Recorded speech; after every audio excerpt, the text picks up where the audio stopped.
Greetings, family. Today is a proud day for us here in the Teaching Artists Institute.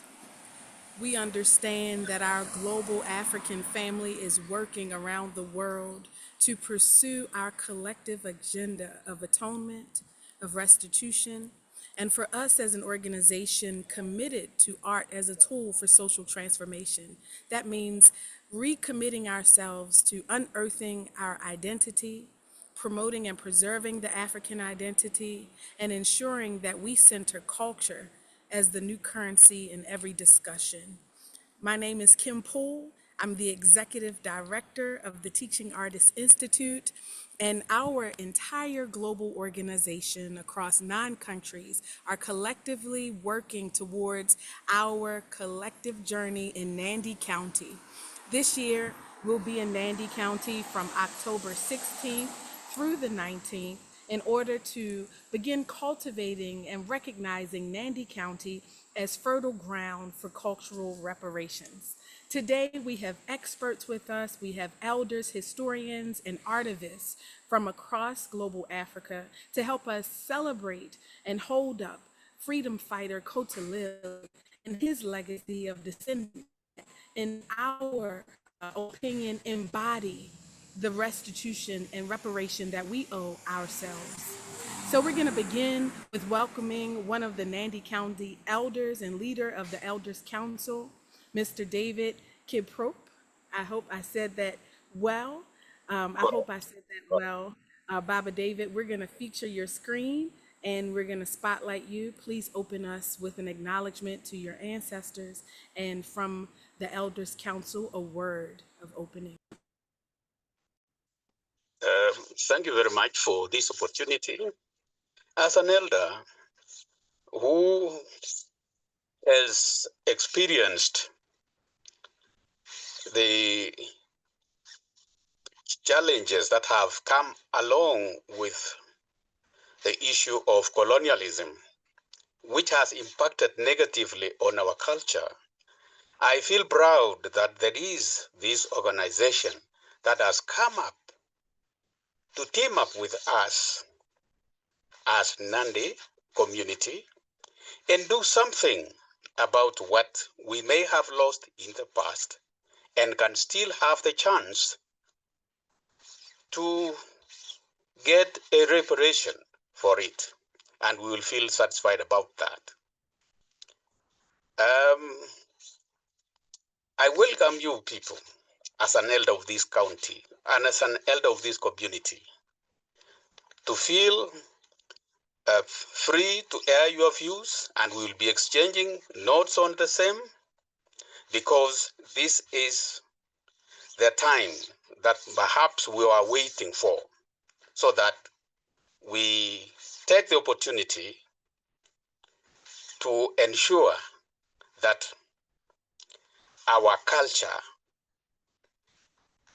and all the related issues are addressed in a manner that is not only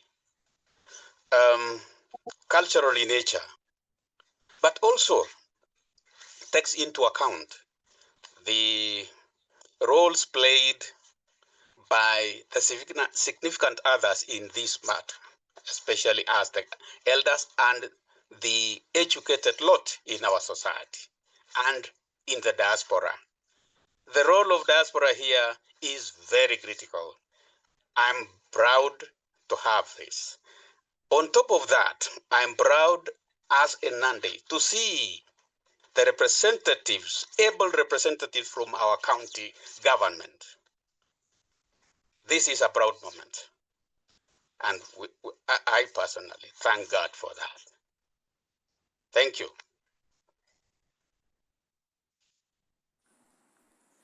And thank you, Elder.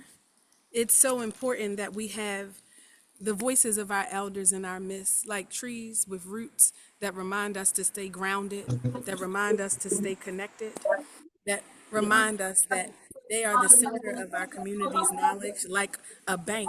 We continually withdraw knowledge from them. Next up, we want to introduce our Minister Scola. Minister Scola, that is an artivist in her own right, an organizer in the community of Nandi County, not just the minister of a ministry. And so we want to bring her in to officially welcome us to Nandi County on behalf of the county government, and also to also maybe speak on behalf of Deputy Governor, if she will be joining us, or to speak on behalf of the government. Minister, are you with us?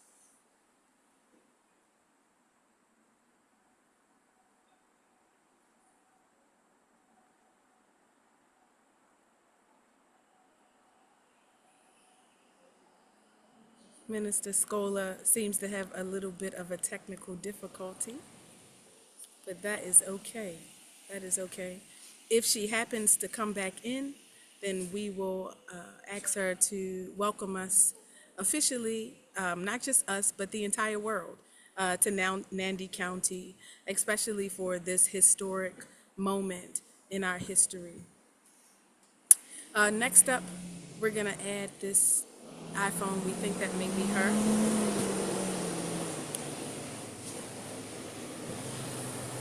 Yes, we think.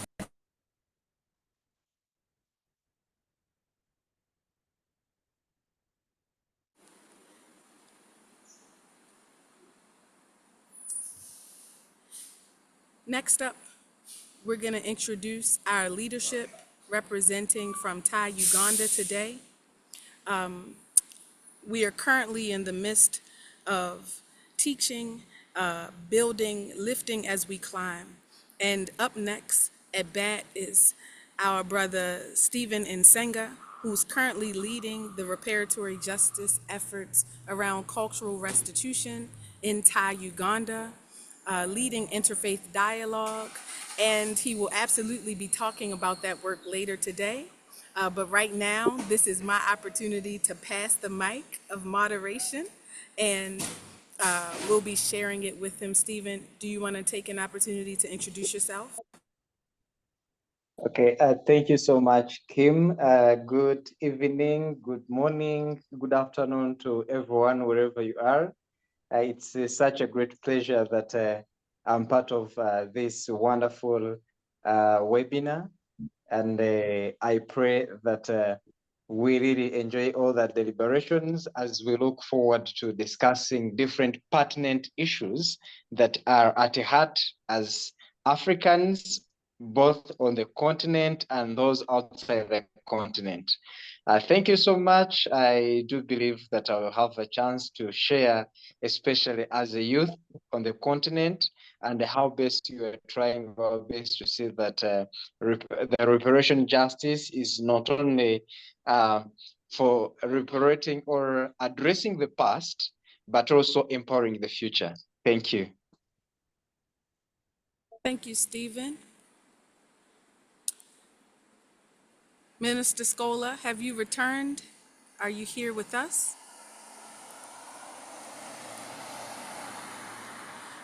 Okay, it doesn't look as if the minister has returned. And so we're going to continue on in our program, and fingers crossed she will join us. So next up, we're going to have opening grounding for this topic.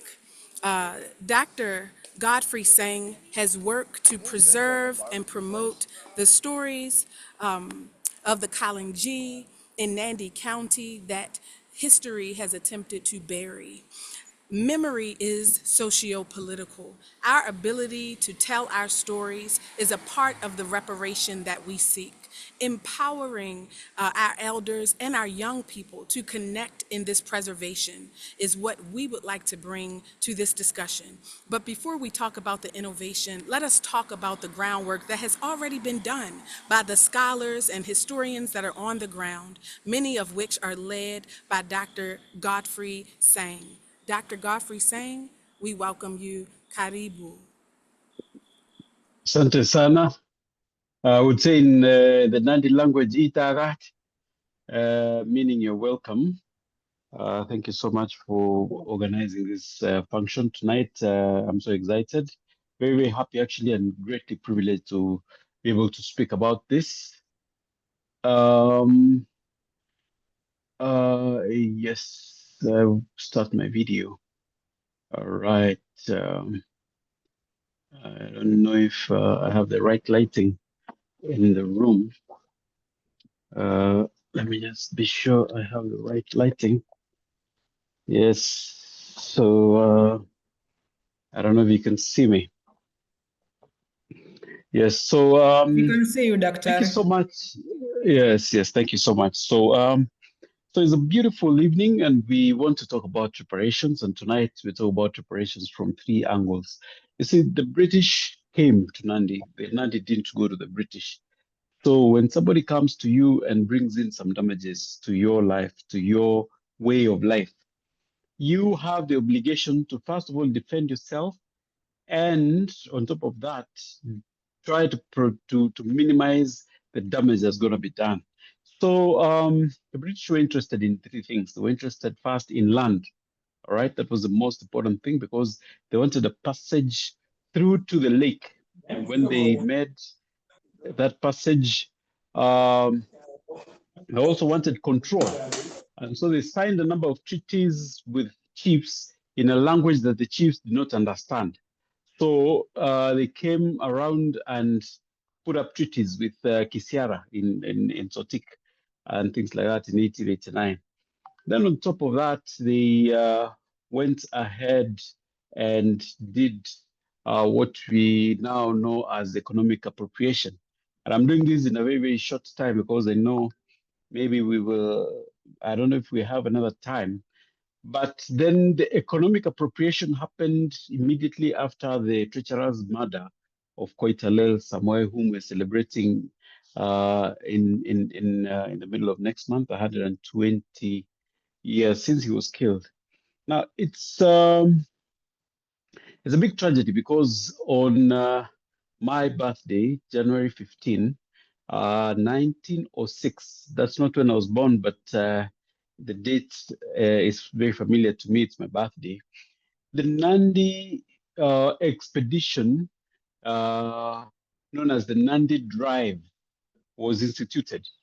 And so that drive saw hundreds, actually thousands of people displaced from their land, and the elderly, the sick, and little children notwithstanding. And as they trudged up what I call the Trail of Tears moved from the Soin Valley all the way to Kabiet, over 100 kilometers away.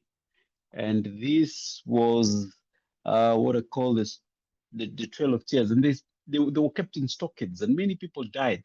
16,000 um, head of cattle was appropriated, and 36,000 sheep and goats, all of which amount to well over 200 million pounds in today's currency. What am I trying to say is that I'm trying to say is that the appropriation of land, the appropriation of the wealth, appropriation of the young people who are now incorporated to work in this land, and also to fight in a war for a king they had never seen and for a cause they did not understand. All of these combined make a very powerful case uh, for reparations. So, how we go about these reparations? You see now, there is a very, very strong legal basis for this. And the British are very evasive people. Sorry to say, if there's a British person here, the British are very, very evasive. They actually said that all these events have been gone too long so that we don't know whether it is uh, still possible to get justice. But it is still possible to get justice because I always tell them that if today you discovered a Nazi war criminal, the guard at Auschwitz, is hiding in Nandi Hills, the whole world will beat a path. Yeah? 75 years after the World War ended, they will still beat a path to Nandi County and arrest this Nazi war criminal if he's still alive.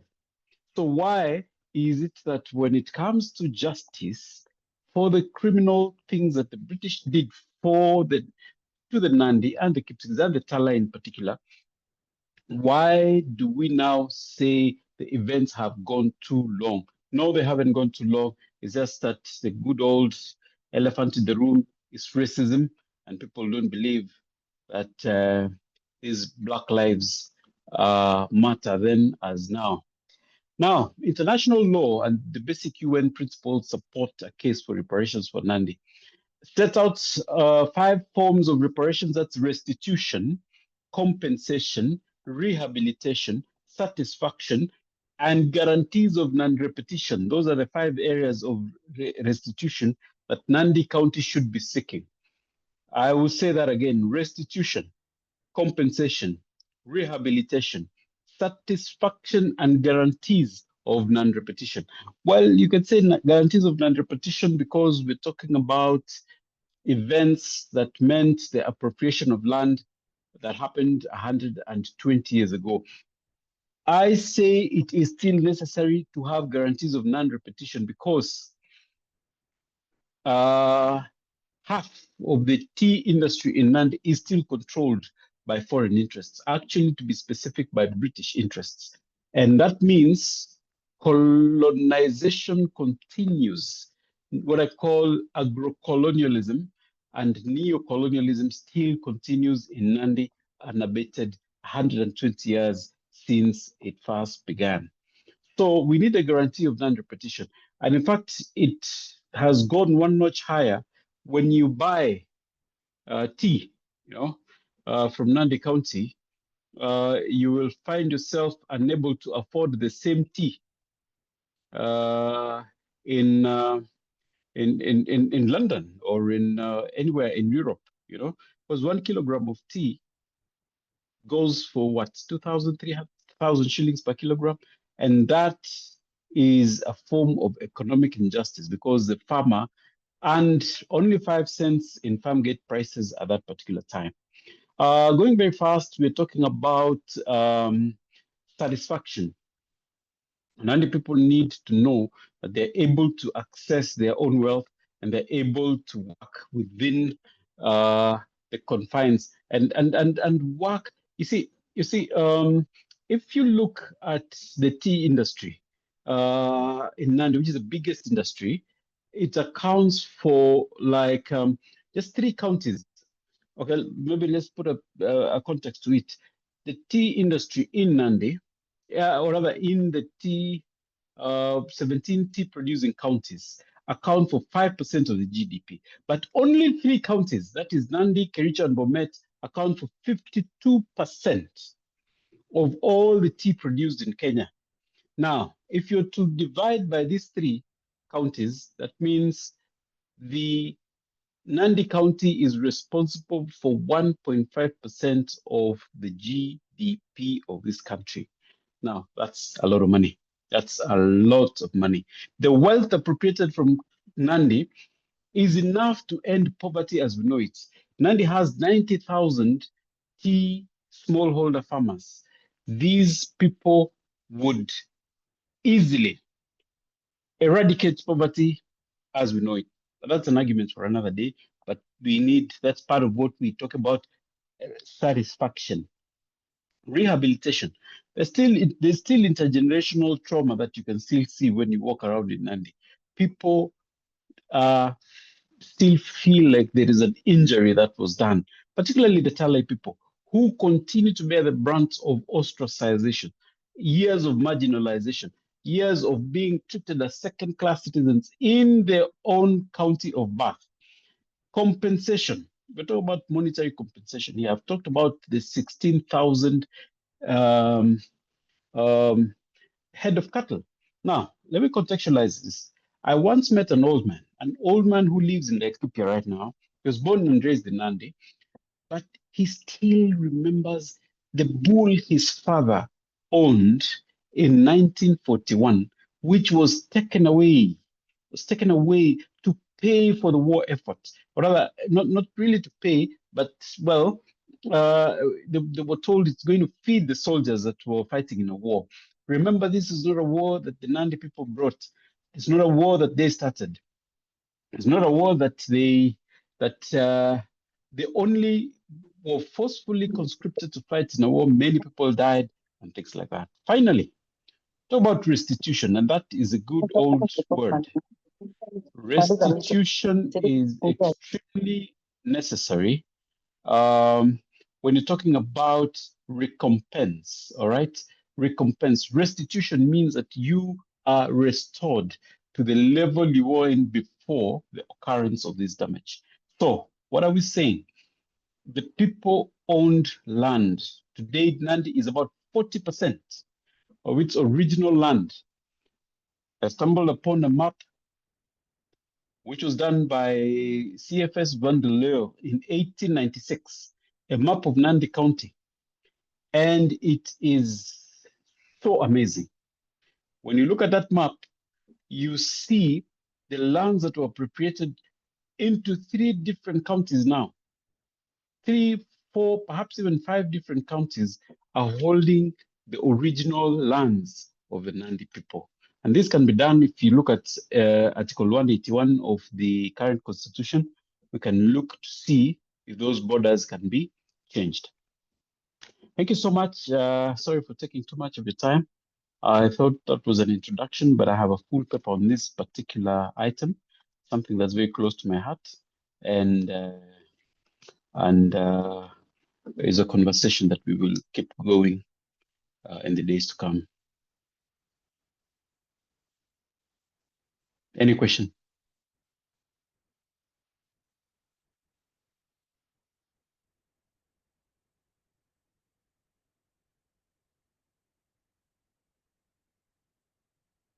Mhm.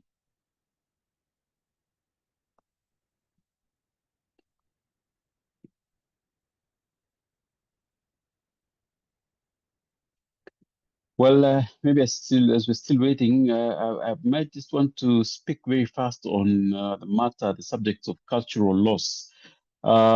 Cultural loss. I touched on it the last time. Cultural loss can be seen very heavily in Nandi today. There's a very concerted effort to Bantunize the community. There's the eastward expansion of the Bantu nation, which has eroded the Nandi cultural values, the language, and all the things that held the community together.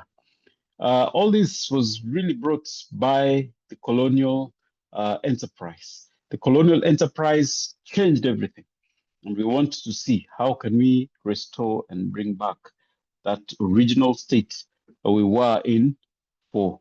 We're seeing the erosion of names and the place names and the homonyms, the toponyms, the place names are called toponyms.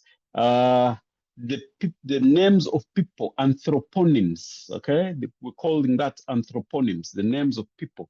Like my middle name is Kipchirchir, that is my anthroponym, yeah? So why are we losing our naming culture? Why are we losing our language? Why are we losing our culture? The circumcision, the incursion of the British and American missionaries that came to set up in Nandi, how did they impact on the culture of the people? And we're seeing a lot of those conversations now, which we need to now begin working on as we are talking about the question of reparations. Reparations will work if there is pressure on the European colonizers to come to the table and acknowledge that wrongs were done to communities, and there is an intergenerational trauma that continues within those communities to this day. And they have the duty of care to be able to do what is right. We didn't go to Europe. We did not invade Europe. They came to us. They came and messed things up. And it is time for them to pick up the tab. Thank you.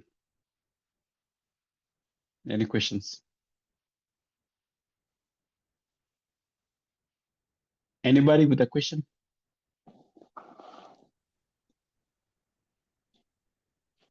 Thank you so much, Doctor, for such a wonderful cultural reflection and a cultural background, as well as putting it straight and clear that it's not yet too late for the perpetrators to really pay for what they did. And thank you so much for also reminding us that we shouldn't grow weary. We should keep reminding them until they feel that it is very important for them to acknowledge and really give us what belongs to us and have us considered as a human or as a race, not as the way they just want to take us. Thank you so much for that wonderful cultural background and the historical reflection. Once again, I'm Stephen Singer, the co-moderator with Kim. And so unless there is any question from anyone, I do believe that you have articulated everything quite well, and perhaps they have understood. And as time goes by, possibly we'll get more questions for you, and we'll be glad if you address them.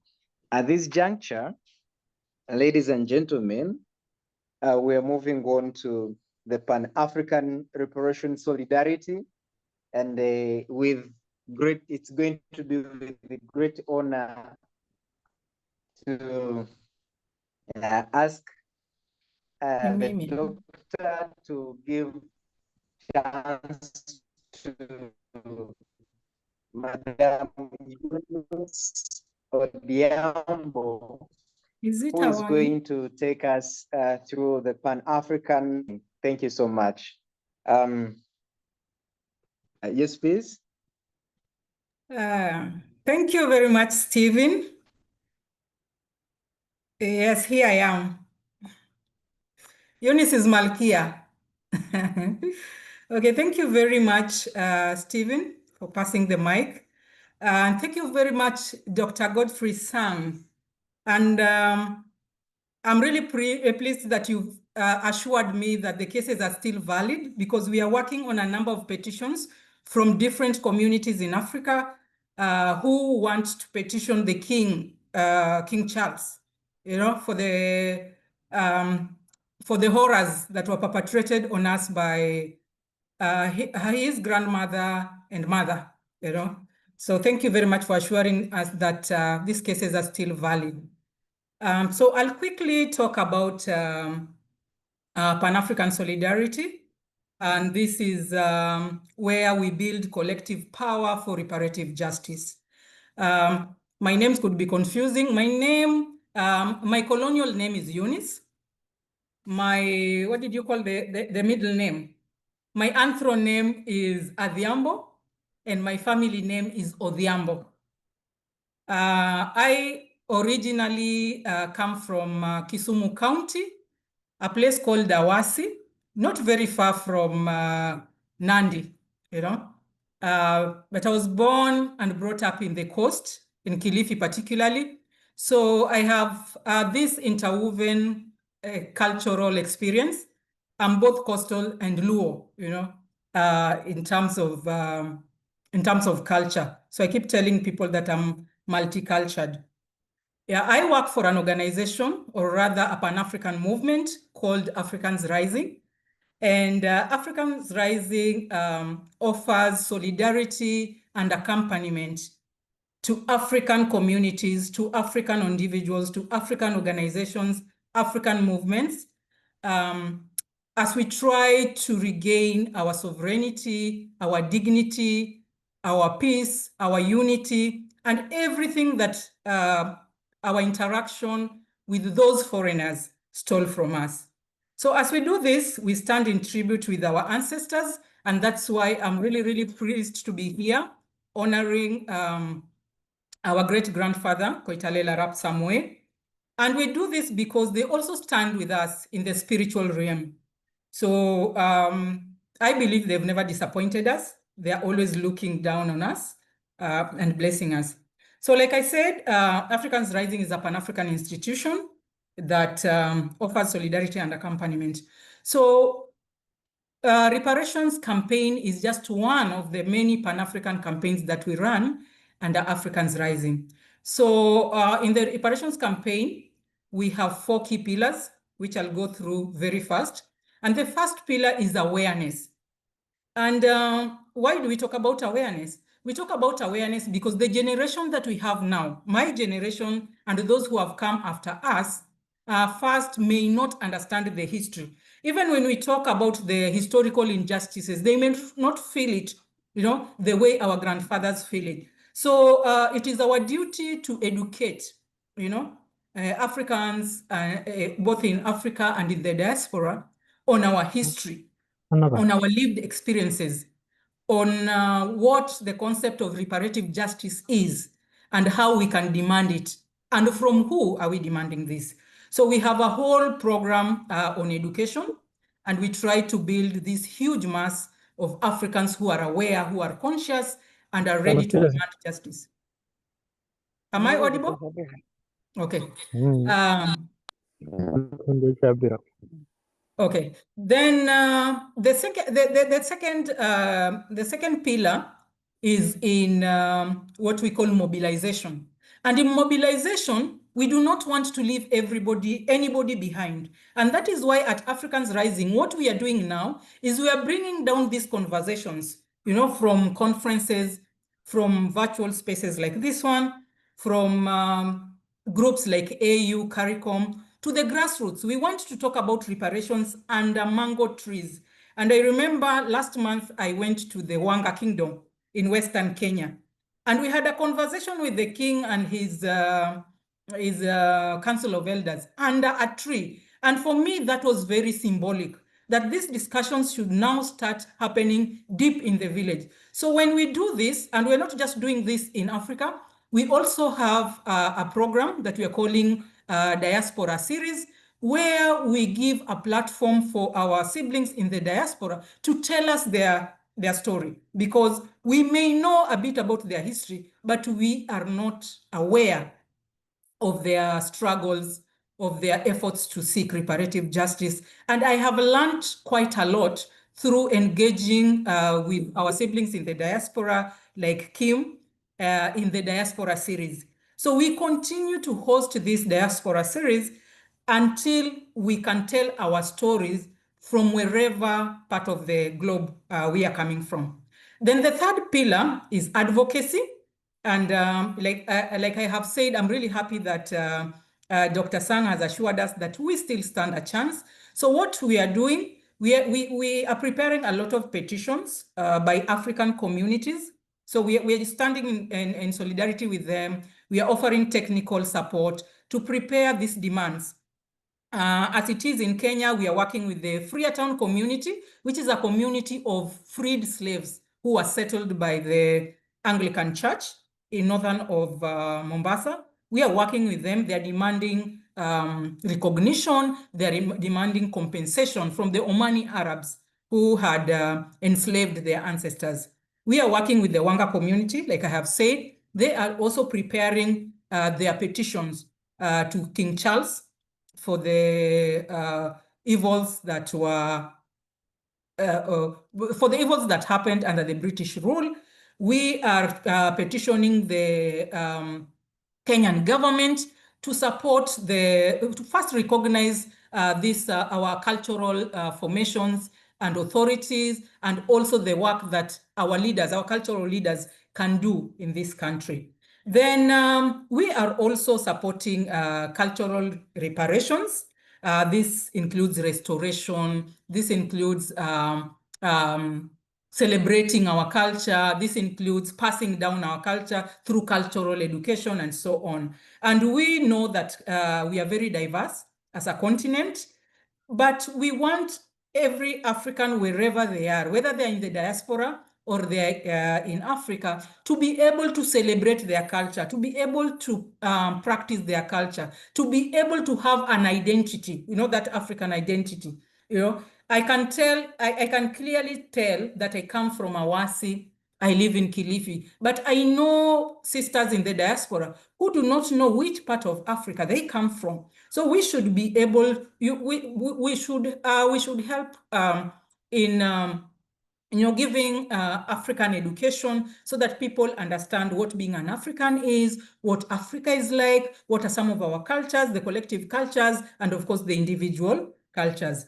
We support efforts by communities and institutions that are already working on reparations. We can support this technically, we can support this with publicity, and we can also offer limited financial support to communities or institutions that are already doing reparations, as long as they align with the pillars that I've talked about. And this, you only need to write a small concept and send it to Africans Rising to tell us how you are advancing reparations, what you intend to do, and then we give some little support for you to be able to do this. Now, in our solidarity, we work with African nations, but we also work with Africans in the diaspora, like I have said. We are members of global movements, so we work with global movements to build this collective narrative, collective demands, and of course, collective power, which is needed for us to be able to get the reparations that we are talking about. Then I would ask, why does Pan-African solidarity matter at this moment? Let's not be blind to the fact that the global systems that, the systems that perpetuated the injustice were global systems. So the British didn't just do this here, you know? They did this in the Caribbean, they did this in the Americas, they did it in India, and so on. So the Pan-African solidarity is very important to us because we are then able to analyze the injustices, we are able to analyze our approach to reparations, we are able to analyze our reparative justice demands from a more global point of view. So we have this narrative that is collective, we have this resounding voice that we use to talk about reparations, and of course, we are looking forward to a collective win. It also allows us to share strategies. It allows us to build common platforms. It allows us to put pressure on the perpetrators and so on. So I believe that if Africans speak as one, the world can never ignore us. Then finally, what is our vision of a Pan-African win? So a Pan-African win, in my opinion, and this is my personal opinion, is a unified Africa that stands strong on her history and sovereignty. The world can never ignore us. My next vision of Africa is an Africa that has restored its cultural dignity, which were erased, you know, as a result of our interaction with the foreigners. I also want to talk about economic restitution. Dr. Sang has alluded to what really happened, and they're still controlling our wealth up to now. So I'm looking forward to an Africa that controls her own wealth. I'm looking forward to an Africa that owes no one, you know, the debts that they claim they owe us. So we owe them. So we are looking forward to an Africa that owes no one, because as far as I'm concerned, they owe us more than we owe them. I'm looking forward to an Africa that is globally recognized as a powerhouse, you know? So I'll finish by saying Africa is old and Africa shall stand tall one time. If I don't see it, my grandchildren will see this. Thank you. I'd like to end there for now. Wow, Shangalia, Hangera Dada. That was incredible. Partnering with Africans Rising as an organization, it truly gives us access to the grassroots artivists that are doing this work every day. And so as that relates to reparatory justice and healing, thank you so much for being there, and the work that you're doing on the coast of Kenya is certainly going to find its way to Nandi County during the festival. Everybody, please remember that this conversation is only the beginning. Yes, and bring Christina Agutu with you as well. This conversation is only the beginning. I'm bringing a whole delegation. Celebration, Shangalia family. If you don't know, Hongera means congratulations in Swahili. Me, I'm learning Swahili, Kiswahili, small, small. I did see that Minister Scola did join us. And so, on behalf of the government, the county government of Nandi County, because technology is not our friend, it wasn't available in the beginning of our discussion. We just wanted to invite her before we go to our next speaker to say a few words on behalf of the county government. And Minister, if you're there, you can take over. Are you there with us?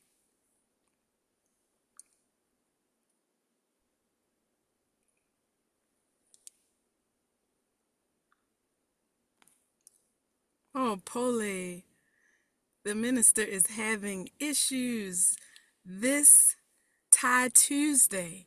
And so we're going to circle back to her, hopefully, and the signal will be more forgiving to us. So at this time, we really want to introduce a platform that allows not just this intergenerational dialogue, but global dialogue. We want people in the diaspora to hear from the lineage of Cotalil. When I hear that the British owes us, and when I hear that so many other European nations that have benefited historically for the underdevelopment of Africans and African people, that they owe us through the 5 forms of reparations. Sometimes I feel that we are undermining the strength of our dialogue and the strength of our demands when we say questions like, what do we owe ourselves? When we say in the reparative future, how is reparations a world remaking exercise? Because for me, I know Black people living in the diaspora. I know them in Britain. I know them in the Netherlands. I am them in the United States. We're connected to our brothers and sisters down in CARICOM countries of the Caribbean. And we're also a part of the largest population of Black people living outside of Africa in Brazil. So we are a part of the problem, we're a part of the solution on both sides. When we think about the illicit flow of resources out of the continent, when we think about our taste for European things, malady, the sickness that has infected us, how do we begin the rehabilitation of reparations that we seek at home? How do we begin to create our own medicine? In the pedagogy of the oppressed, an incredible foundation or premise is framed for us. That liberation must come from the population of the oppressed. And so when we think about our liberation being land-based, how do we begin, those of you in the on the continent that still have land, to make space on that land for your brothers and sisters that want to come home? For those of you that still know your languages, language is power, language is identity. As you reclaim your own names, how can you begin to teach those names and languages to us in the diaspora and have patience? And so think about our reparative future with us at the center of the conversation, with us at the center of the solution, with us using our indigenous knowledge that we're able to retain and hold on to as the guiding philosophy that will eventually provide the reparation that the entire world needs. Again, always remembering that this is a world remaking exercise. So I've put that in. I'm going to pass it back to our co-moderator. It's important that you all see intergenerational work in practice in real time. And I would like to allow him to introduce the lineage of Cotalil that is with us right now, right here on the call, to speak about his grandfather, to speak about the family's life after they had to survive and continue to survive and overcome what was taken from them. This restoration begins now. Stephen?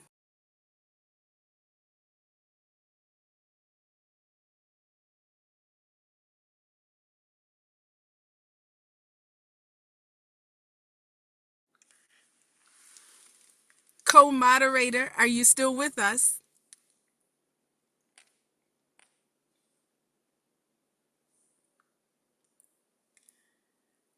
So it looks like the signal is not serving us tonight. The signal is not serving us. Stephen?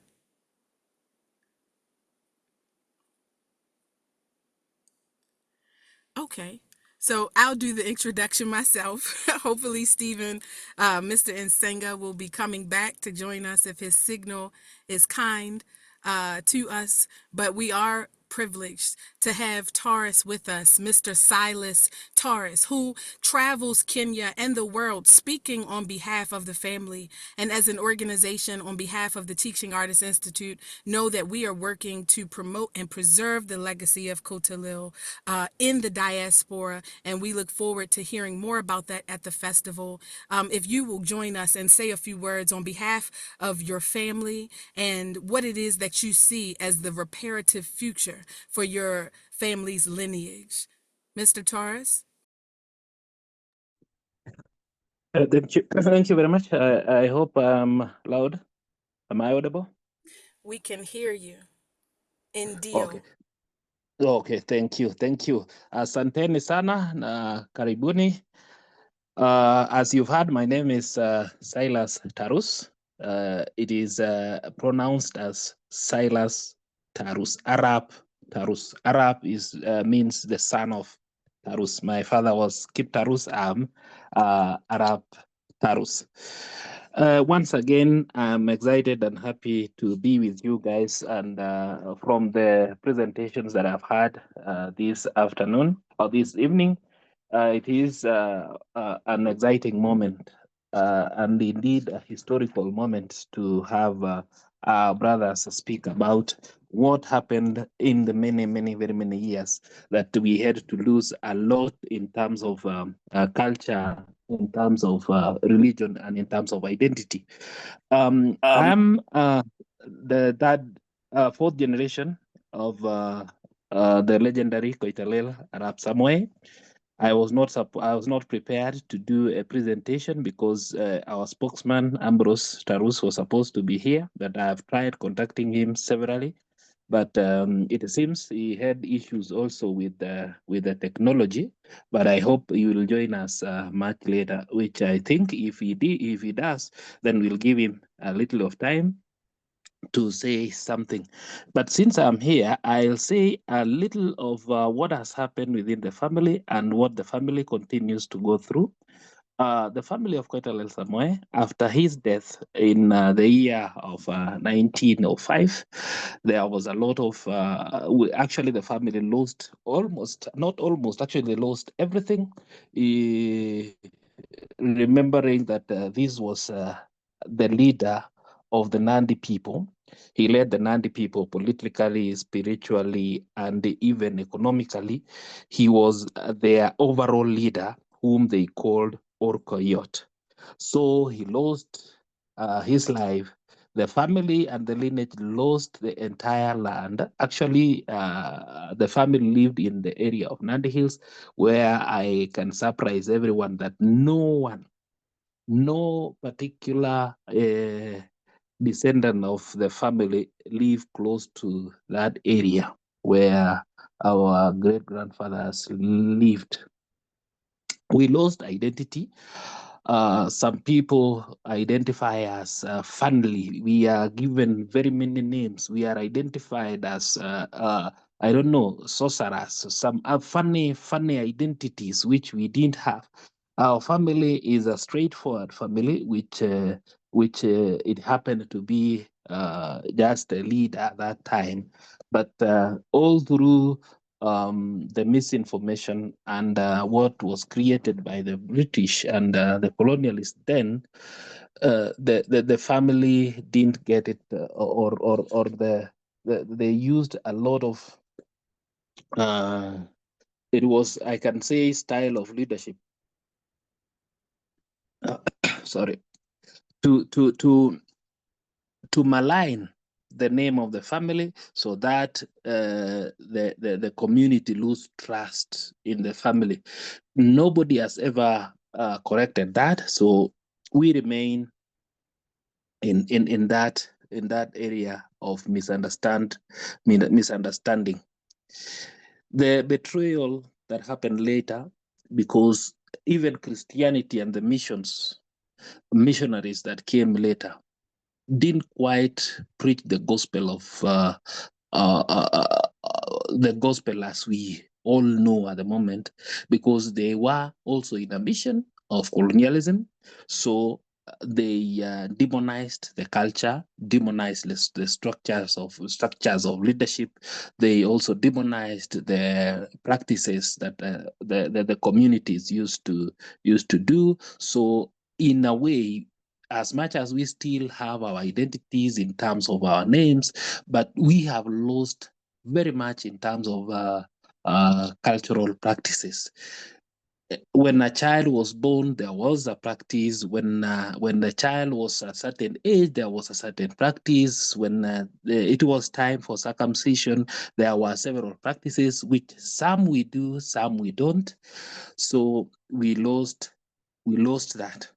And again, there was a kind of ethnic cleansing, because after the killing of the leader of the community, the British launched what they called Final Nandi campaign, which was to expel every Nandi in the fertile, arable lands, especially the highlands of Nandi. They forced people they were conferred to some native reserves. Up to now, we call our homes reserve. When you ask any Nandi there, he'll tell you, I'm going to my reserve, because we were reserved to some places. But those are the Nandi communities. But for the family, because of that scare and because of that, after the killing, there was a lot of follow-ups. And our grandfathers, who are the sons of Koitalel Samoe, most of them ended up in jail. Some of them were had to even hide and even lose their identity completely. Some ran to Tanzania, some to Uganda, some to as far as the Mount Kenya region or the central part of Kenya. Most of them lost everything that they had. The detention of his son, one of them, Barsirian, I said the other time, Barsirian Ramanye, who was arrested in the year 1922, and he stayed in detention for 40 years, being, I think, the longest serving political detainee, and many others who served at several levels of years within the detention, some in Kwasi, some in Fangano Islands, some in the dotted parts of this republic. Some of his brothers, actually the brothers of Koitalel Samoen, were detained in Meru, another one in Isiolo, another one in Muranga. They were all displaced because the British powers believed if the family of Koitalel lived in one place, they could maybe begin and incite, according to them, incite or breed another kind of leadership that could give them some problems. So, in short, because I didn't have a presentation, I'm just trying to say what my mind can remember. But we actually have a lot, because I was not prepared to make this presentation. But since I found myself being the representative of the family, that is what I can say at the moment. Unless someone has a brief question, I'll be glad to take some questions. So we are going to take questions at the end. Right now, I want to thank you, Sante Sana, for this, connection that you're providing with us The vibration is in the voice, and even your voice, it is the vibration of Cotalil. It empowers us. And so thank you for being the representative of the family and the bloodline. I want to pass it back over to my co-moderator, Mr. Stephen Nsenga. Stephen, are you with us? Yes, I am. Perfect. Okay, thank you so much for this great opportunity once again. And picking it up from Brother Tosi, as a young boy in Uganda and who had to undergo the colonial education system that they left in Uganda or in Africa, which mainly was supposed to provide them people or workers who only should respond and correspond with whatever they want. In my senior 3, we studied the history of East Africa, and we were definitely looking at the reaction of the Africans toward colonialism. And one of the greatest topic was the Nandi resistance of 1890 to 1905. And surprisingly, the history we're taught did not project the Nandi people as heroes to Africans, but rather it labeled them as rebels who are fighting against development. And it became worse when they in Uganda that was coming right away from Kenya to Uganda, not to benefit Ugandans, not to benefit Kenyans, but to take away the natural mineral resources that we had at the time.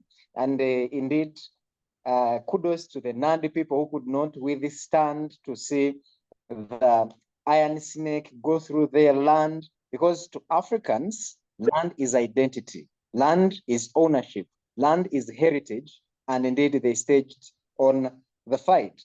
And historically, and as a history scholar, we acknowledge that the cross came before the sword. The colonialists used the Bible to eventually take over certain parts of Africa, Uganda inclusive. And surprisingly, the first rebellion that we had in Uganda was a rebellion of interfaith between the Wafaransa and the Wangereza. Now, the Wafaransa were Catholics and the Wangereza were Anglicans. And to make matters worse, even up to date, I think it's the same analysis and observation that you make. If there is anyone that has big chunks of land on the land of Africans and the continent, it's the church.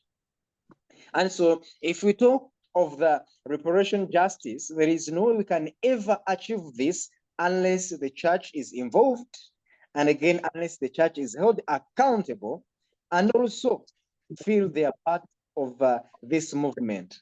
And on this note that, ladies and gentlemen, I want to bring to your attention of what Thai Global is doing in ensuring that the church takes it upon themselves to be part of the movement. And so earlier this year, Thai Global, led by Kim Paul, went to Italy to hold the church accountable, the Catholic Church accountable. And indeed, there was a positive turn up and positive response to the cause. And as Dr. Arya presented, there is no way they will feel remorseful unless it has been made aware to them that indeed they owe us a lot. And if there is anyone who owes a lot to Africans, wherever they are, it's the church, because it's the church that grabbed their land. It's the church that is still owning huge chunks of land at the expense of the Africans who are now serfs and land homeless and landless in their own on their own land. And so Thai Uganda decided to take the mantle, to take the cause upon themselves they made this their own business and very serious, and they decided to engage the Church of Uganda. On 13th of August, a delegation of Thai Uganda went to the provincial offices of the Church of Uganda, where they had to meet the Archbishop in who was represented by a council of community development and household development. And we discussed a number of issues and how best the church can champion and be a great voice upon this cause. You will agree with me that the church has a strong voice that can be heard both by believers and unbelievers, and the church as well has an influence that can be used as a tool when it comes to mindset change. And so Thai Uganda is focusing so much on the interfaith dialogue. That's why they reached out to the Church of Uganda in Uganda, and also the Catholic Church in Italy, to see that they involve themselves, they equally feel responsible of the atrocities that were done against the people of Africa, and the fact that they are still owning what the colonial masters gave to them as gifts. For example, in Uganda, our land before colonialism was owned by the people and was supervised by the king. But when the colonials came in they made an agreement, which is called the Buganda Agreement, and of which made a king who never knew what was in that particular agreement to sign against it, and eventually he lost his powers upon the land of Uganda, and in Buganda in particular. Upon this, our land was separated into three categories: the crown land, the customary land, and the mile land. And the biggest chunk of land was taken by the white and was given on the, it was put under the observation of the so-called queen. Some people here, they call them international thieves. And so if the church is equally involved, if we have interfaith dialogues, if we constantly remind them of what they're owning, not being theirs, but being ours, they will equally feel that urge of fulfilling and also being part of the Reparation justice. And so Thai Uganda has taken it to a further step, and they have so far involved Church of Uganda. And one of the demands is that the Church of Uganda offers a piece of land to Thai Uganda, where we are going to be carrying out different activities that contribute to the common good of all the people in the community. And so far, the Church of Uganda is ready and willing to be the lead.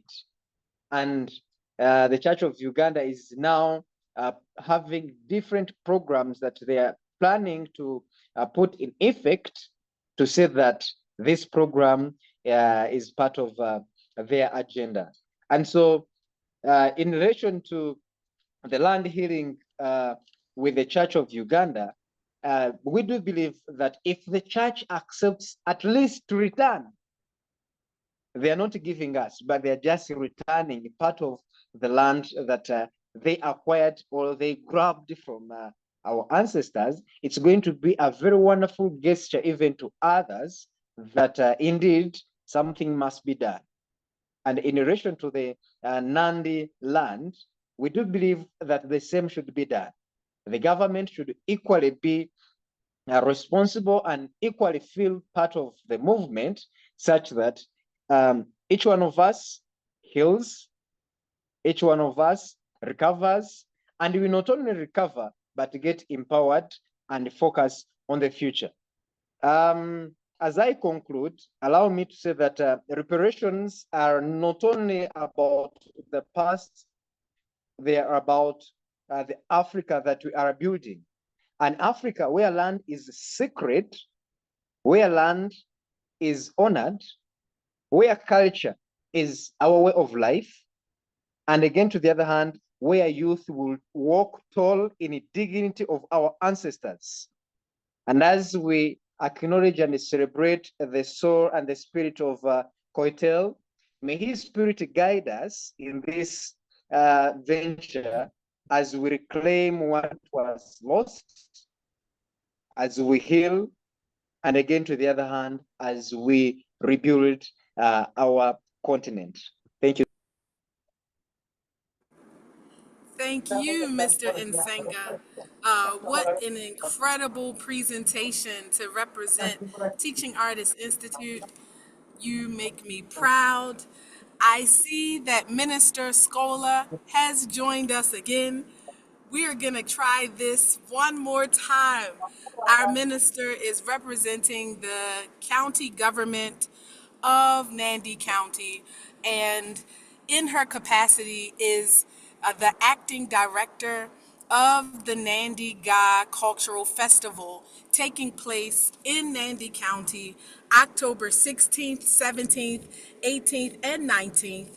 Our organization, Teaching Artists Institute, has committed to bringing an international delegation of culture workers, farmers, healers, educators, those that want to be a part of creating the reparative future that we owe ourselves. This is the reparation that we owe ourselves, and Nandi County is fertile ground for cultural reparations with the spirit of Kotelil and his ancestors to guide us and protect us.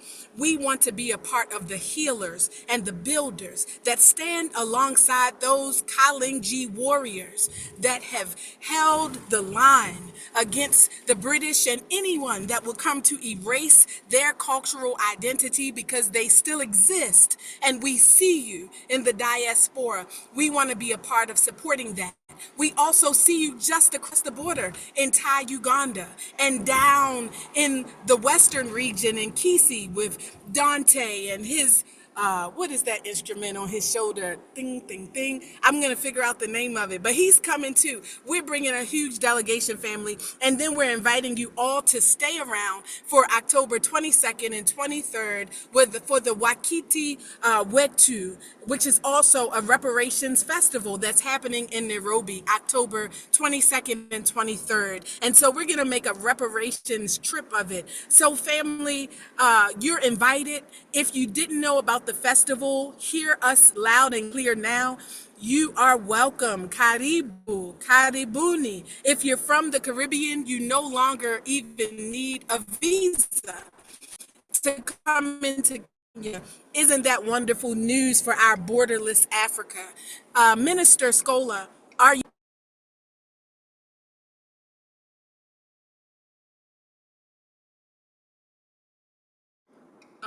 Poor signal, just not with us. But we know that you are here in spirit. And I'm hearing from Sister Malkia that there's also an incredible healing festival happening down on the coast in Kilifi, where she is based. All of these things are examples of the fact that we have already begun healing, that the resistance never ended, and that now it is time to continue repairing in the next generation. Each generation must, out of relative obscurity, we have to reclaim our stake in this reparations movement. It is now. Our reparative future is now. Before we leave, I want to hold up a prince in our midst. I want to pass the mic back to our sister Malkia, who has already mentioned in the chat that we have a prince among us. Your Highness, thank you so much for being here with us. Malkia. Yes, thank you very much, Sister. Yes, we do have a prince. I invited him. I told him about the Nandi Gaa Festival. And apparently, Kakamega County, in which he also serves, Kakamega County government, where he serves as well, is next to Nandi County. So I was talking to him about the Nandi Festival, and they are glad to participate in this festival. So I invited him to this great webinar that is honoring a great son of Africa. Maybe I'll just invite him to say hello to us. In Africa, we don't introduce somebody who has a mouth and a voice, and he is in our midst. Welcome, Your Highness. Prince Wakungwe. Oh, he seems to have dropped off. I can't see him. He seems to have dropped off, but yes, he is committed to working with us. He is a member of Africans Rising already. They hosted me last month in their kingdom, and their story resonates with the same story that I'm hearing from the Nandi. So yeah, I think let's do this. We have a collective voice. They are neighbors, they can work together. Absolutely. This is about bringing all of these stories into focus.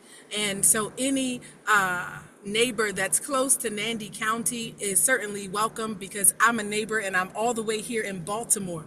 And so if I'm a neighbor, certainly the prince that's just down the street is a neighbor, and we look forward to having him join us.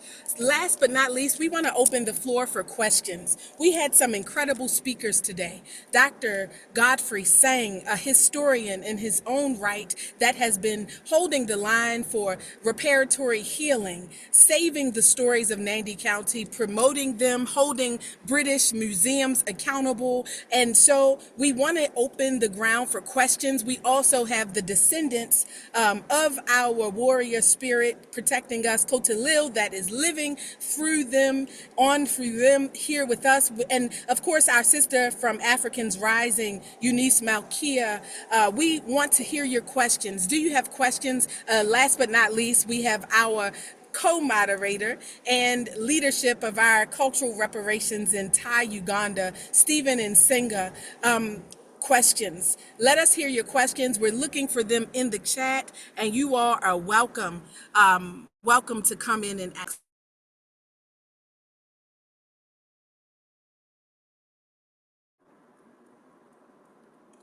Okay, it looks like we have a question here in the chat about the festival in Nairobi. So the title of the festival is Wakati Wetu Reparations Festival. Family, I'm still learning my Swahili kidogo, so bear with me as I learn to properly articulate the voices of my ancestors. The festival's name, and I quote, is Wakati Wetu Reparations Festival Nairobi.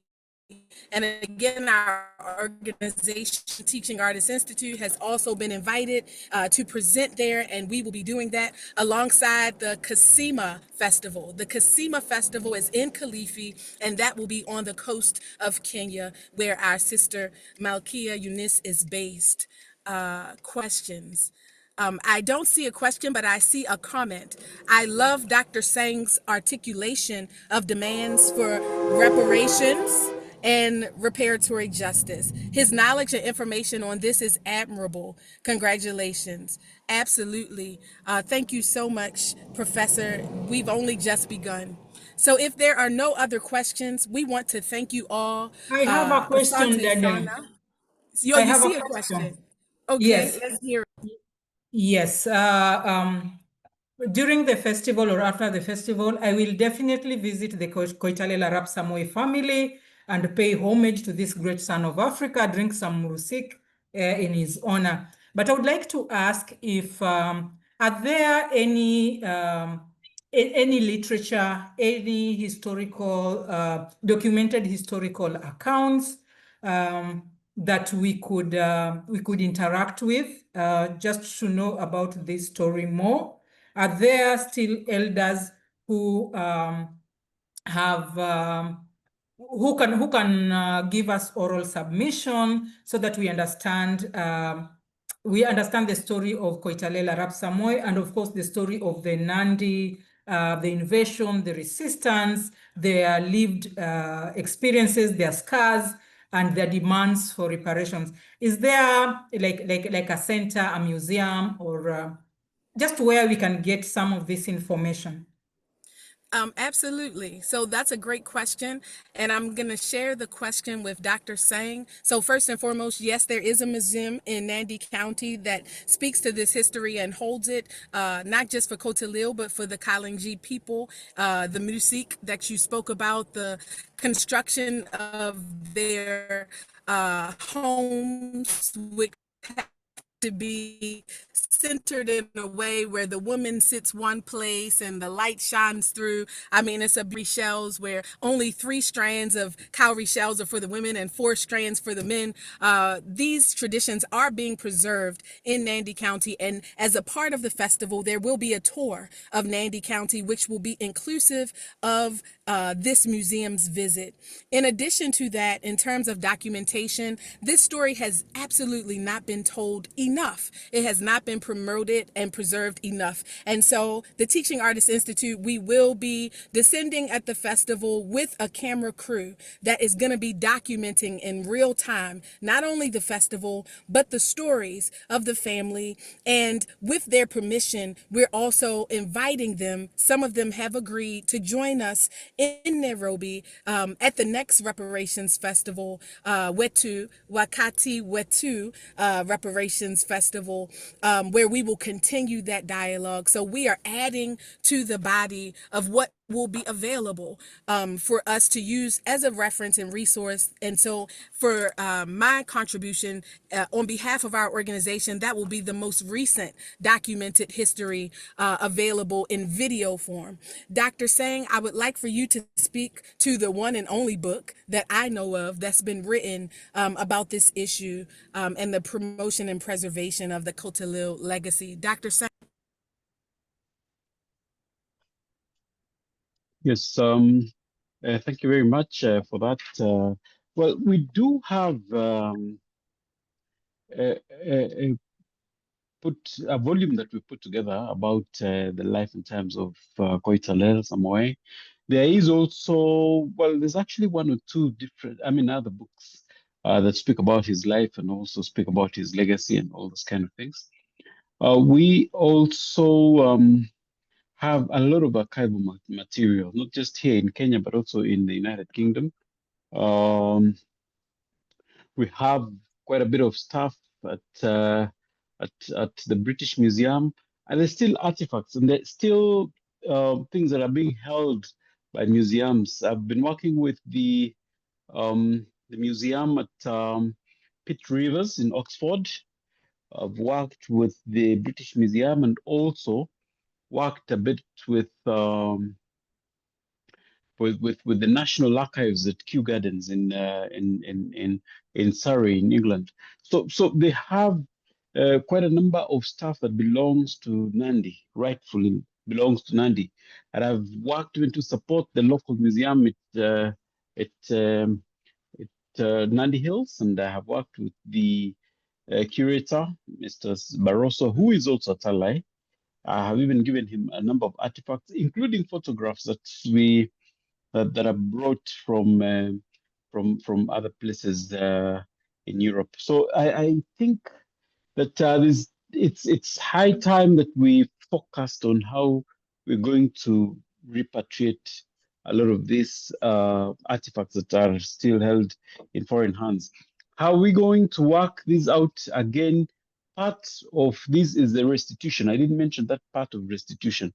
Restitution means that all the items that were taken, appropriated all those years, should be brought back and should be placed where they are accessible to the people who owned it before. I'm glad a portion of that happened in 2005 when the items that belonged to Koitalel, his own staff, his own instruments of power were returned and are held at the museum in Nandi Hills at Ketparak. Actually, when you look at it, those are the things that matter to us. What belongs to us should come back. Finally, the skull, the skull that belongs to Koitalel is still in London. It's still in Europe. It's still in England, you know. And I was glad I was asked by the previous High Commissioner to Nairobi, Jane Marriott, together with a team from Nandi, to go and try and locate these to locate this, but this was not did not happen, and I was it was very sad that so they're trying to bring back the skull ahead of the coming of the king. So this did not happen, and we're trying to see whether it is possible for a team to independently try to source to look for that item.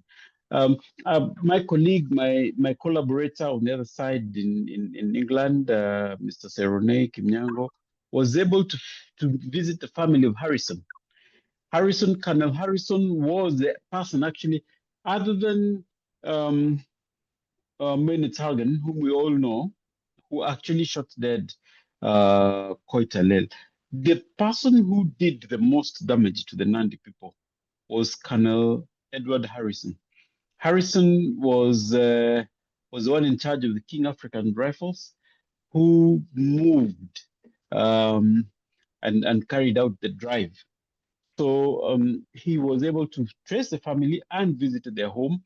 Harrison remained unmarried, died in 1947, I think, somewhere there. And in his lifetime, he held quite a number of artifacts that he appropriated from Nandi. Yeah, remember that the houses that were, the meeting in January 1906 was a decree to the Nandi to move away from the railway. The nearest Nandi was to be as far away from the railway as it was supposed to be it was supposed to be 36 miles from the railway, yeah, to the interior. That's actually the reason why the entire what we call now the Nyando Valley was taken away. Soin Valley was taken away because of that appropriation. You have places like Muhoroni, you have places which is Morongia in the Nandi language, you have places like Chemelil, places like Songo, you have places like Koru, you have places like Kibigori. All these are Nandi names, but the Nandis don't live there. Why? Because that's of that legacy of appropriation that began very many years ago and continues to this day. So I'm told Mr. Tarus is Ambrose Tarus is in the house now. Finally, moderator, perhaps you could Oh, give wow. a Mr. chance to Ambrose him to Tarus, speak. he has Mhm, made it. We see his iPhone has entered the chat. mhm. Though Silas did an incredible job of representing the family's legacy, before we close, we would love for you to say a few words as the official spokesperson for your lineage. Are you available? Yes, I'm available. Thank you very much. Sorry. There's some challenge here. I hope you are able to listen to me. Yes, we can Yes, we hear are. you. We can hear you. Thank you. Now, thank you very much. I am sorry I had to get into this meeting through a different means. As I had planned earlier to get into this meeting, I have been listening since my brother Silas Tarus was speaking, and we went to Stephen in Uganda, and I've listened to the moderator from time to time. I want to thank all of us and even the organizers of this meeting. I may not mention everyone by name, but we are very happy. I am Ambrose Tarus, the official spokesperson of the family and the chair of the cultural festival that is coming up, co-chair, together with the representative of the Nandi County government.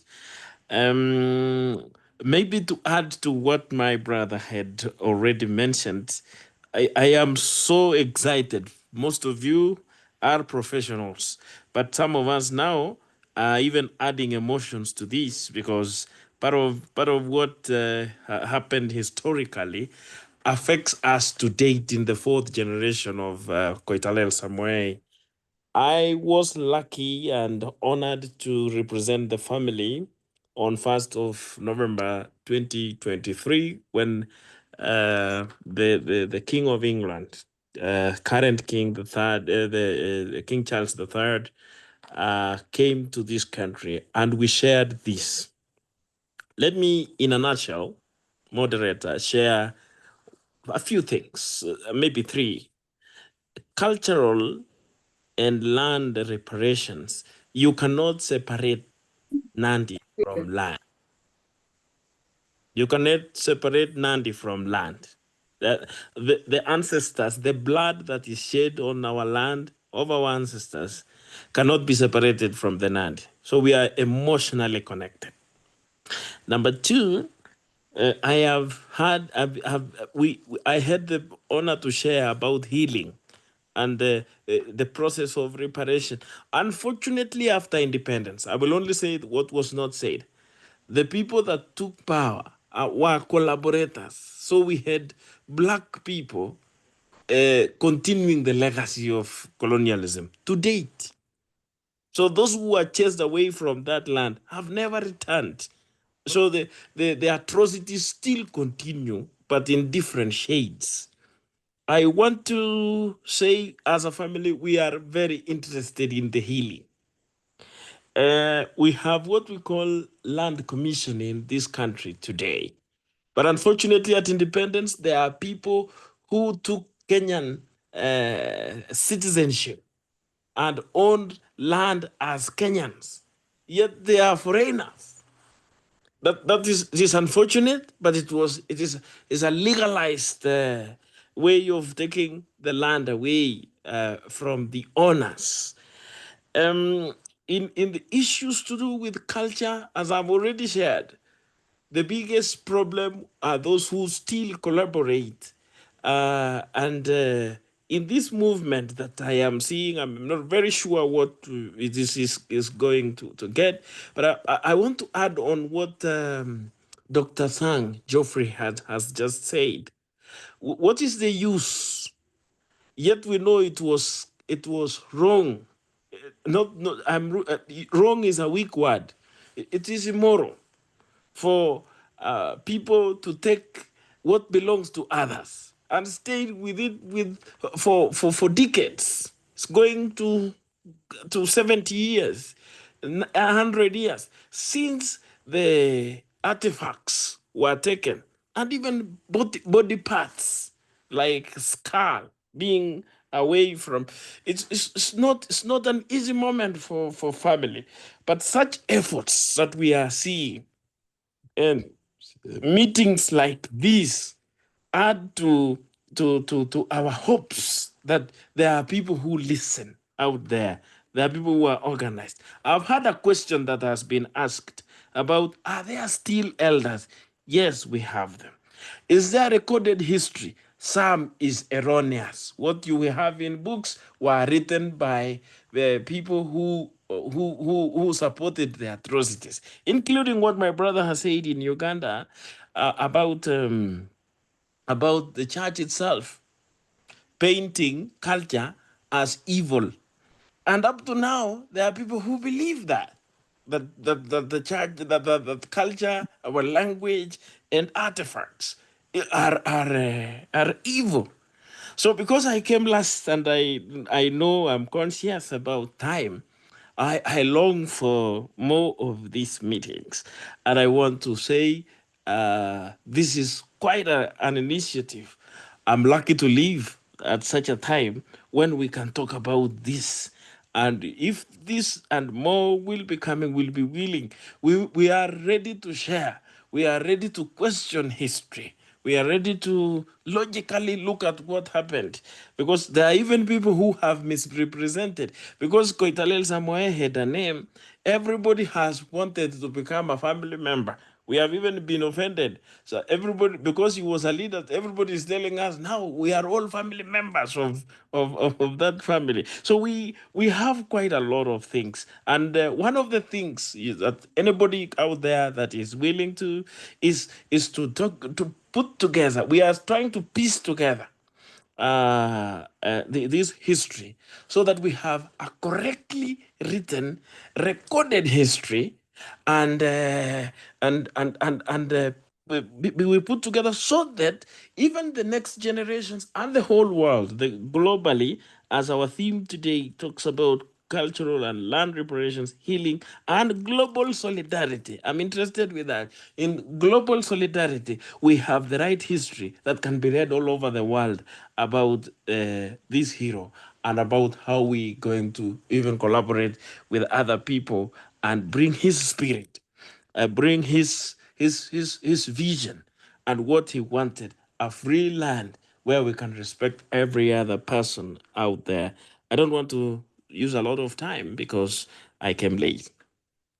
No, that was exactly what we needed. Thank you so much for being here. Your presence is honored, is respected, and we want you to know that your prayers are answered. We want to be a part of that family. Please adopt us so that we can also carry Kotelil as one of our ancestors that gives us permission to help tell these stories in spaces that need to hear them, that helps us capture the story alongside you for our reparative future. So we saw one more question inside of the chat from Miss Sandra Harper. And she said, what keeps families from legally not taking on a colonial name? Is there a financial connection? A financial connection to the colonial names. She also said, this is quite a stimulating conference. Thank you for all the speakers and presenters. I guess we'll pass that question to any one of our speakers today. Sandra is from the diaspora, and she is interested in what is the benefit of keeping the colonial name.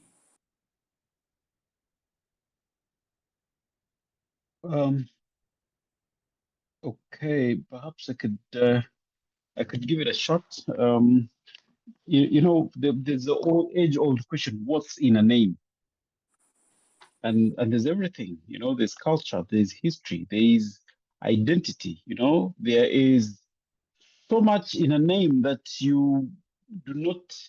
Um, you actually there's a whole treatise about what really is in a name, particularly African names.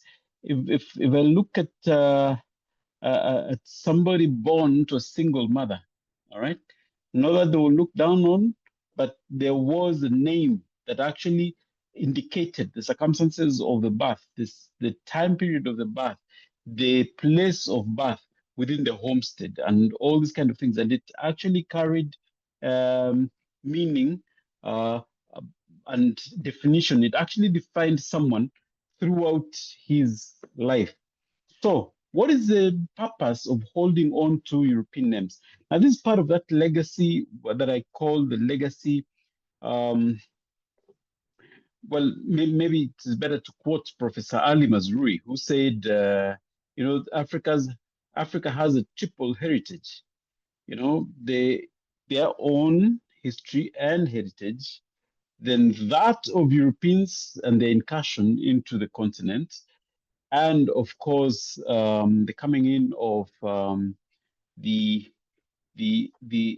Arab Swahili Islamic culture that also had its footprint on the continent. What am I saying? We're still coming together to redefine and take back our cultural space. Yeah, because you were not taught to be Christian or Muslim if you did not adopt a Christian name or a name that was biblical or a name that was from Europe. So many Africans in being notoriously religious, as Professor Mbithi very well told us. African being notoriously religious, adopted Christianity or Islam, and lost his name at the same time. So we have no economic or cultural or other benefits of holding those European names. Our names were sufficient, they were beautiful, they were good. We have good names that have been used, over the years. I mean, our ancestors, our forefathers have used those names.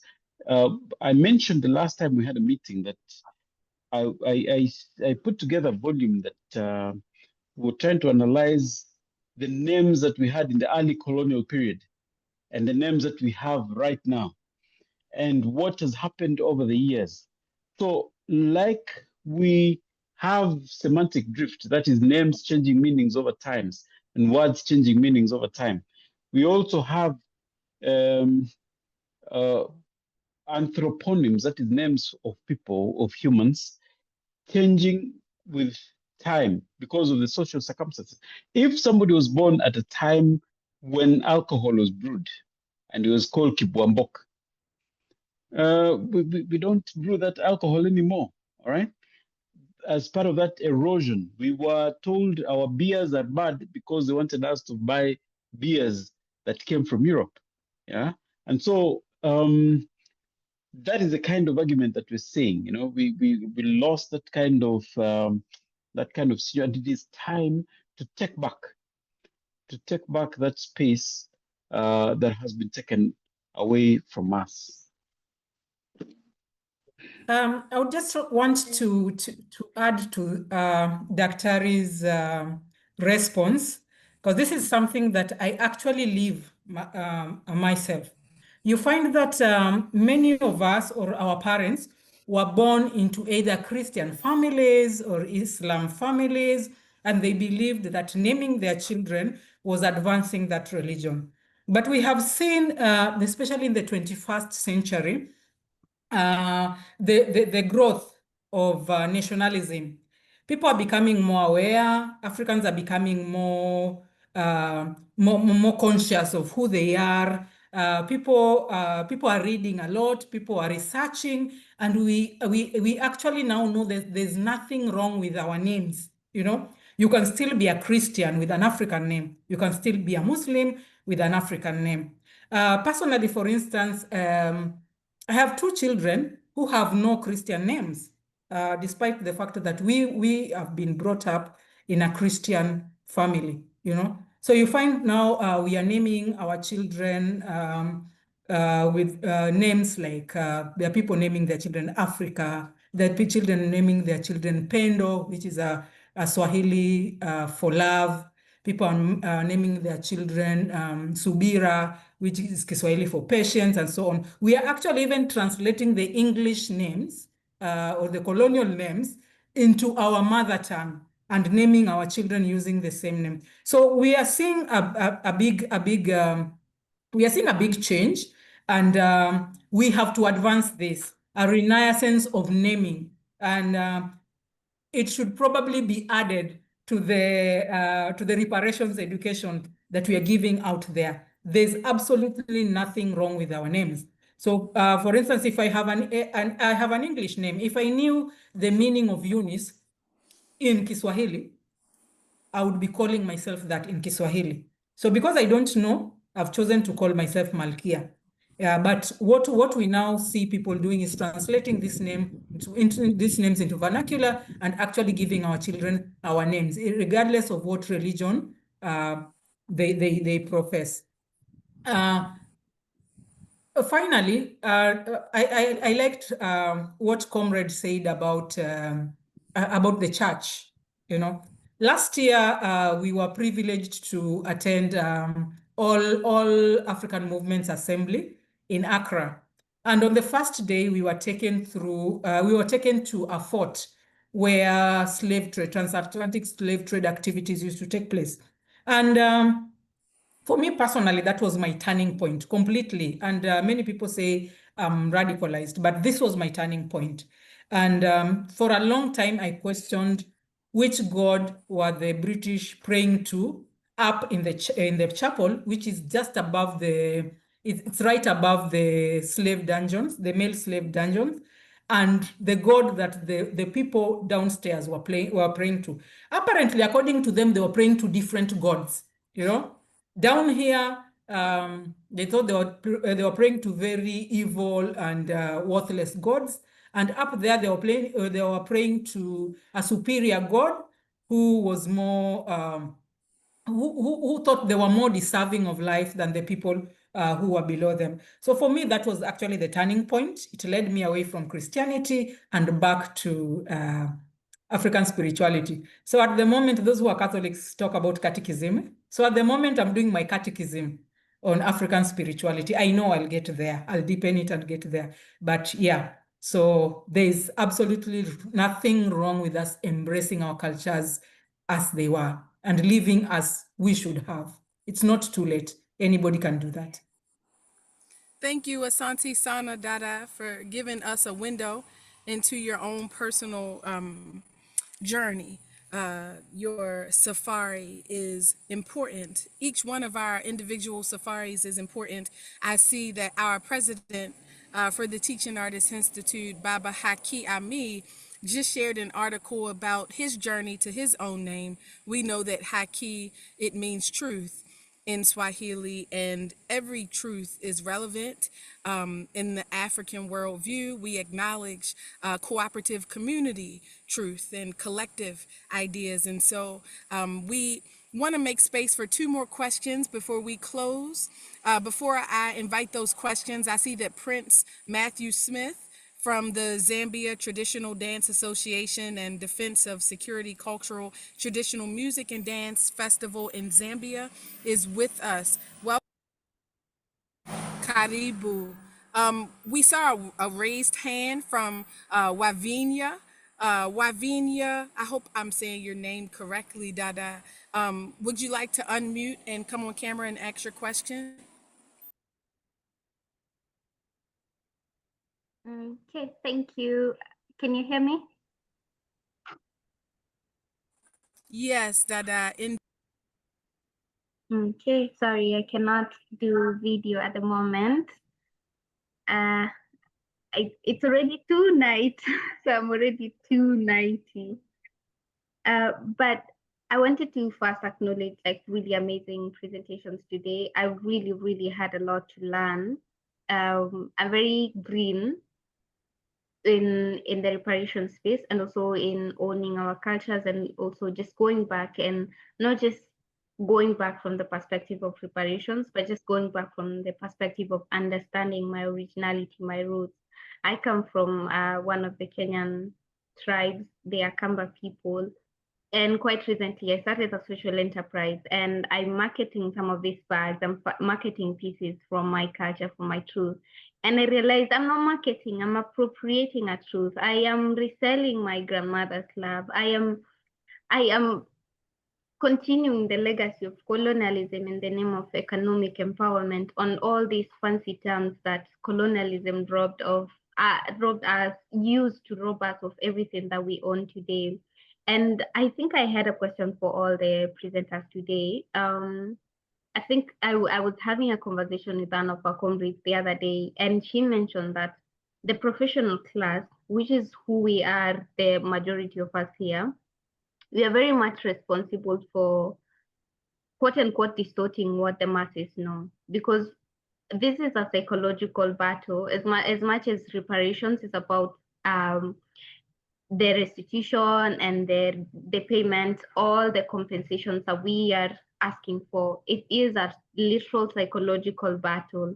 Our ancestors went through so much trauma, and to quote my comrade that says, we are the children of the struggle, because literally we inherit the trauma in our bones in a way that the same way they inherit the white supremacy and the feeling better. It's the same way we have inherited the trauma. So how are we, the professional class, making sure that we're not appropriating that feeling of you can demand, we can demand, without actually showing the reality of what it looks like.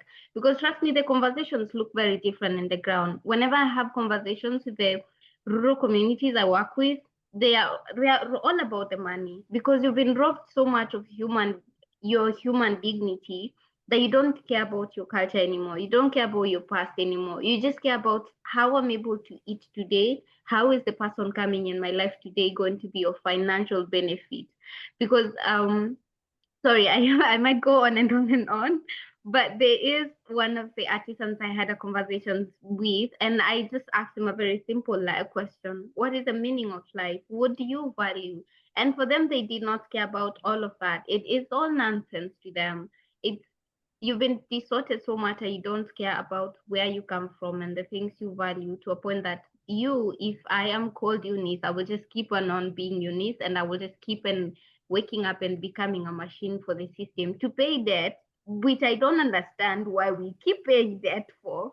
And yeah, I guess I could leave it at that. But yeah, thank you so much for all the presenters today. Really, really enlightening. So Asante Sana Dada, first of all, I so much appreciate your question and your comment. I appreciate how honest and transparent you were about where you are personally in the question, and then what you're saying on behalf of those you work with on the ground level. I want you to know that I'm on the ground level right down there with you, the grassroots. I know what it's like to be hungry. I know what it's like to not know where your first or your next meal is coming from. I know what it's like to struggle. And that struggle is not just the external issues that face us, but it's also the value system, the malady, the sickness that is within us that has taught us this zero-sum game, that there is not enough, that has taught us scarcity. And it's hard to think clearly on an empty stomach. So I hear you. Our organization is still growing. We're still doing what we can. After only a decade, we still believe and we know through our practice that culture is the new currency. When we are able to take care of the basic necessities of what it means to be human, to have a place to live, to have food to eat, to have energy, transportation. Once these basic needs are met, the question becomes, how do I self-actualize? What is my purpose? So we have been distracted from our purpose because we have been instruments and cogs in someone else's machine, someone else's attempt to survive. And so we're saying that culture is the new currency because it does two things. It teaches us what is of value. And secondly, it teaches us the pedagogy of how we become sustainable. We have money in the diaspora. Oprah is not the only person that has enough of the US dollar to change the lives of many communities around the world. If we just decided that this was valuable to us, if we decided it was important to share. So cooperative development is what we see with the farmers in Nandi County. We can learn from that if only they were no longer exploited by the large manufacturers that come in, like Lipton, that come in and take their what is it? Their produce, their tea leaves, and then sell it back to them in the market. These models exist. We have everything we need. We are our solution. We only need to believe it. And so now we are just as much a part of the problem because we have forgotten the fine law of sustainability. African-centered sustainability is what our ancestors knew. We knew how to survive. And that started with having a strong sense of self. This is a work that we're going to have to do. Nobody can help us with that. We collectively have to unlearn and heal internally. And so I hear you. The struggle continues, a luta continual, but know that this call is even a part of that healing. You being here today Nobody's paying you to be here, but it is of value to you. That's why you've spent time from making your shillings, your Kenya shillings, to come and spend your time with us. You're a part of the solution, and there are more of you. And it's important for us to begin changing the narrative, changing the story, because we do have everything we need when we work cooperatively, when we share, and when we believe and truly know through producing results that our way, our knowledge is valuable. That's the word we'll use. Sorry, the English language is my enemy. And as you teach me, sister, how to reclaim the languages of my ancestors, we'll learn the words that remind us that all these voices are important in this discussion. So thank you for bringing forward some of the voices that are underneath the baobab tree, some of the kids that are in the ghettos, you know, and some of the ones from my hood to yours. Let's just say that our struggle is a beautiful struggle because we have overcome. And though we still have to overcome and we have a long journey to go, the work is working and we are winning. That I look forward to seeing you at the Nandi County Gaa Cultural Festival, where we will continue this dialogue. This is not the end. I think we're out of time. I'm so sorry if there are more questions, but one last time, I want to announce that we have a delegation from our global work with the Teaching Artists Institute that is going into Nandi County, into the cradle of resistance, into the fertile ground for our cultural reparations movements globally. We are going there. We have folks coming in from Zimbabwe. We have folks coming in from the U.S., like our Senator James Sanders Jr. out of New York, leading the reparations movement here in the United States, where our work still has a long way to go, even though this is where the reparations conversation has started historically. In my land, in my divided states, in Turtle Island. We're also bringing in folks that are coming from Uganda, a large delegation from Uganda. We have a delegation coming in from Ghana. We're so excited that Ghana Man Time is going to be amongst us. And of course, across Kenya, we're going to have Thai Ghana with us. And so if you are out there and you want to join us, it is not too late. Please tell us now that you want to come with us to Nandi County and be a part of this movement, be a part of our land-based liberation, our journey to learn and grow around cultural reparations that we owe ourselves, around building our reparative future. You can be a part of this. TAI Tours, TOURS.org at Gmail. It doesn't cost you anything. This is not a tour where we're selling packages to you. We do that. We are a cultural cooperative and we ensure our sustainability because we sell experiences for cultural immersion. This is not that. This is the work. This is where we say, if you show up, you can come. If you can get there, you're with us. If you have the heart and the passion and you're willing to pick up a shovel to build and promote this vision with us, then you're more than welcome to be at the table. You are welcome to join us. Karibu, TAITOURS.org at gmail.com. Email us. Follow us on Facebook. Facebook.com/teaching artists, one word, no S. Facebook.com/teaching artists, one word, no S. Follow us on Facebook. Listen, kids, we're old, so we still have Facebook. But if you're out there and you're on Instagram, we have that too. Thai.tours. You can follow us on Instagram. We appreciate you following the journey, even if you can't come with us. You can follow us on social media for free and stay connected for the next opportunity to add value to this dialogue. Thank you so much, family. Karibu.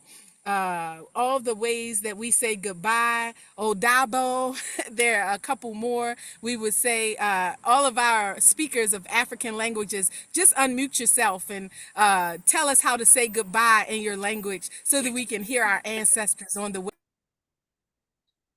Kwaheri, Thai Siri. Oriti. Bye bye. Thai Siri. Asante Asante. Sana, family. Until next time.